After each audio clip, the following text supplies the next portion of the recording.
그게 샵인샵이죠. 현명한 샵인샵. 근데 잘못 생각하는 분이 있습니다. 제가 샵인샵을 만들려는 이유는, 그러니까 우리는 이거를 하기가 굉장히 쉬운 거예요. 여러모로 좋은 거지. 이름에 대한 과시효과, 매출 증대, 이게 확신이 있어. 그래서 이렇게 샵인샵을 구상해야 됩니다. 짜장면을 집을 하면 탕수육 전문점이라도 내라 이 말이에요. 이 지금 음식 배달은 깃발을 꼽는 게 아니잖아요. 그러면 다수의 매장을 형성시키는 게 더 이득 아닌가요? 최소 주문 금액에 대해서 조금 설명해 주시면 좋을 것 같아요. 보통 한 25,000원에서 35,000원이 제일 좋습니다.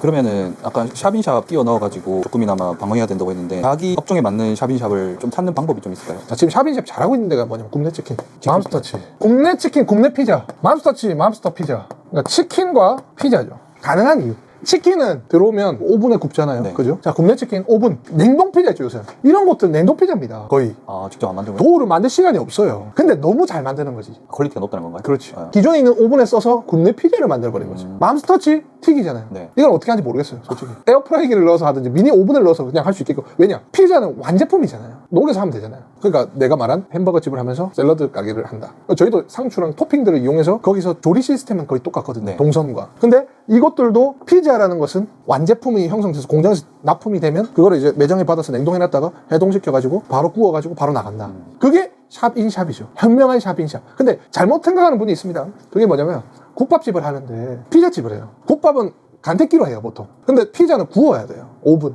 그 다음에 렌지, 화덕 있어야 되는데, 그러면 그거 하나 드려야 되잖아요. 네. 완전 동선이 다시 섞이잖아요. 그렇겠죠. 그러면 안 되는 거죠. 그런 곳은 안 됩니다. 지금의 현명한 시스템은 동일 동선을 잡더라도 필지가 나오면 그 동선에서 추가돼서 만들 수 있는 내용들. 파스타를 하면 원팬이잖아요. 네네. 그럼 거기서 그릴링 해가지고 수비드 한 거를 그릴링 해갖고 팬에다가 고기를 구워서 스테이크로 해도 되고 네. 뭐 이런 식이죠. 그럼 결과적으로는. 그래야 기존에 있는 것들에 대한 속도는 유지되되 하나의 새로운 것들은 추가로 들어가기 때문에 사람을 뽑으면 됩니다. 그러니까 3명에서 150만 원을 치다가 샵인샵을 했어요. 그럼 얘가 100만 원을 해요. 그러면은 3명이고 250만 원이 되잖아요. 네. 그러면은 이게 또 5명이 필요한가요? 250을 치는데 3.5에서 4명만 있으면 된단 말이에요. 근데 화덕을 따로 두면 어떻게 되죠? 5명이 필요한 거예요. 5, 6명. 그렇죠. 네. 그러니까 이 연관성이 있는 것들을 활용해야 지금은 살아남습니다. 그러면 대표님은 샐러드를 선택한 이유가 있나요? 저희는 햄버거, 수제버거 집이에요. 제가 샵인샵을 만들려는 이유는, 자, 햄버거는 주식에 가까워요. 주식. 주로 먹는 식사. 그리고 샐러드도 주식에 가까워요. 주식화 됐죠.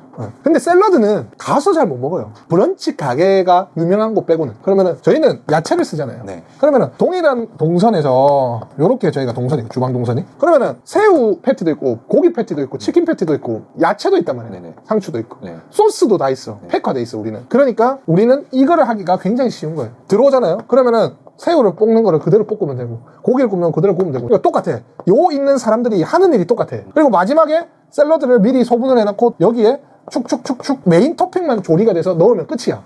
그럼 이제 포장도 되고 온라인 판매는 하나 더 만들어지지. 근데 매장이 딱 이제 하나밖에 노출이 안 돼. 왓더 샐러드가 나와. 그럼 왓더라는 이름이 동시에 되기 때문에 과시효과도 있어. 그러니까 여러모로 좋은 거지. 이름에 대한 과시효과, 매출 증대. 여기서 점주님들이 추가적으로 기물을 쓸 필요도 없고 추가적으로 물건을 살 필요도 없어. 메인 샐러드 하나 기본만 소분돼가지고 들어오면 그거 그냥 다 식염수 세척이 다 돼 있습니다. 퀄리티도 좋아. 바로 조리니까. 똑같은 동선에서 이 냉장고 안에 베이스 샐러드만 있으면 여기서 다다다닥 해서 넣으면 5분에서 10분 안에 다 나가. 얼마나 편해. 그러면은 치킨도 가능해 보이는데 치킨은 왜 안 하신 건가요? 치킨도 가능하지. 오히려 치킨을 하면은 객단가가 더 올라가서 더 근데 이제 치킨은 하라면 할 수 있는데 사실 치킨은 너무 경쟁력이 높아져 있고 맛을 제대로 내려면 염지하고 해야 돼. 아니면 편의점처럼 할 수밖에 없어. 편의점에 파는 것처럼. 그럼 가격을 내려서 판매를 해야 되겠지. 근데 그렇게 하면 많이 팔아야 되는데 편의점보다 많이 팔 수 있을까? 근데 이제 배달에는 무조건 수수료가 15에서 25%가 발생하는데 과연 팔릴 것이냐. 그래서 나는 이제 샐러드와 햄버거를 나누어서 각자 다 있어. 여기도 햄버거를 팔아. 여기도 샐러드를 팔아. 네.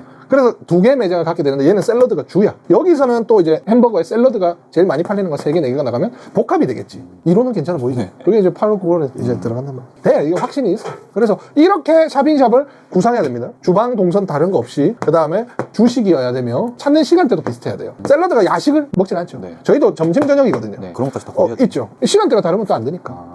그 다음에 또 뭐 재료를 추가 발주하는 것이 아니라 수량을 늘리면 된다라는 것이고, 소스도 다 팩화할 수 있죠. 그리고 저희는 이게 체인점이 90개가 넘게 있기 때문에 단가도 괜찮단 말이에요. 받는 단가도. 그러면 샐러드에서 단가 대비 수익을 볼 수 있거나 아니면 서비스가 더 품질이 높아질 수 있지. 그러니까 이게 다 같이 노린 거죠. 한 10몇 가지가 다 같이 들어간 거예요, 이게. 이런 식으로 샵인샵을 해야 됩니다. 짜장면을 집을 하면 네.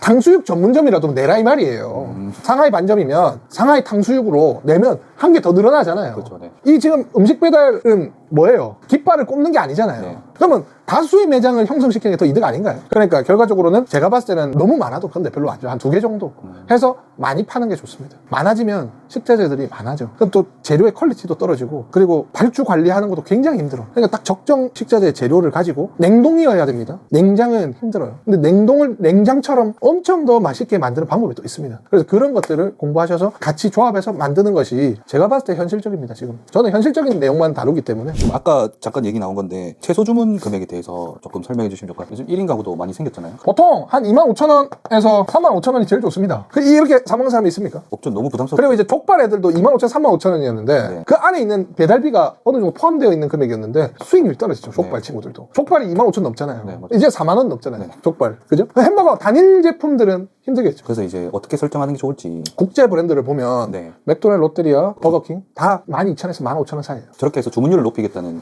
전략인 거죠? 그렇죠. 맞아요. 맞는데 내가 밖에서 밥을 사 먹으면 이제 8,000원 정도는 줘야 되죠. 8,000원에서 10,000원. 그러면 이제 소비자들이 한 15,000원 정도까지는 배달을 시켜 먹는데 감안을 한다.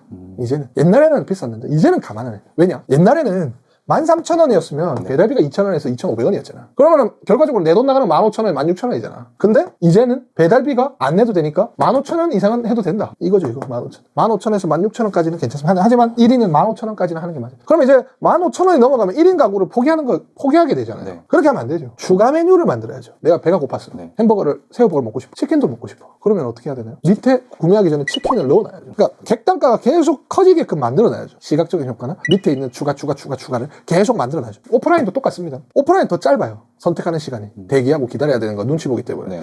집에서는 무한정이잖아요. 그러면은 더 많이 담고 더 많이 담으려는 습성이 있다는 거죠. 그럼 결과적으로는 밑에 끼워 넣어가지고 자연 유발하게 18,000원, 19,000원이 되게끔 만들어야 된다. 근데 이거를 18,000원, 2만원으로 만들어면 소비자들이 시켜 먹어서 2만원이랑 어쩔 수 없이 2만원이랑 다르잖아요. 달라요. 기분이 달라요. 그러면 다음 시킬 때 브랜드에 거부감이 생긴다. 그렇기 때문에 지금은 15,000원에서 끊어줘야 됩니다. 그럼 오히려 더 낮게 설정을 하면요. 그건 이제 그 동네에서 1등이 되겠다는 거죠. 보니까 뭐 채소 주문 5,900원 뭐 이렇게 시작하는 것도 있던데. 그 사람들은 다른 사람 3,000만 원 하면 그 사람들 한 6,000만 원 해야 돼. 그 대신 안정적으로 6,000을 찍고 안정성을 잡고 6,000이면 3,000보다 경기 탈 때 비교적 덜 탑니다. 그리고 그때 비용을 올려버리면 살아남죠. 3,000일 때 경기 안 좋아지면 어떻게 되나요? 떨어지죠. 떨어지네. 그럼 이제 금액 올리면 더 떨어지죠. 네. 그럼 못 사는 겁니다. 그러니까 이제 규모가 어느 정도 중요하다는 거고. 한 개 객단가당 많이 팔던 사람은 이제 못 버티고 다 나가는 사람들이 이거죠. 왜냐? 금액을 올릴 수도 없어. 더 떨어져. 근데 지금 4,000에서 5,000 하는 사람들은 금액을 조금 올리면 3,000으로 맞춰서 하면 돼. 경기 좋을 때까지. 그러니까 그 부분입니다. 이게 사장님들이 생각을 못했던 부분이. 지금 뉴스 보면은 1인 사업장들이 우르르 다 나갔다 하잖아요. 네. 1인 사업장들이 제가 지금 방금 말한 객단가를 엄청나게 많이 잡은 것들이에요. 뭐 아닌 것들도 있겠지만 보통 데이터로 내보면은. 그렇기 때문에 3인, 4인 업장은 2인으로 만들면 돼요. 버티면 돼요. 이런 상관관계가 있습니다. 자, 오늘은 달라진 배민에 대해서 조금 더 이 전반적인 의도를 파악하려고 제가 좀 설명을 드렸고요. 전반적으로 이해를 하셔야 앞으로의 운영점을 잡아나갈 수 있습니다. 그래서 2번, 3번 돌려보시고요. 그리고 아마 5월, 6월까지는 힘들 겁니다. 저도 힘들 거라고 각오를 하고 예치금을 지금 풀고 있습니다. 돈을 풀어서 견디려고. 제가 봤을 때 6월 말까지 버티면 돼요. 그러면 흘러갑니다. 지금. 그래서 그거 딱 생각하시고 진행하셨으면 좋겠습니다. 오늘 여기까지 하겠습니다. 네, 감사합니다.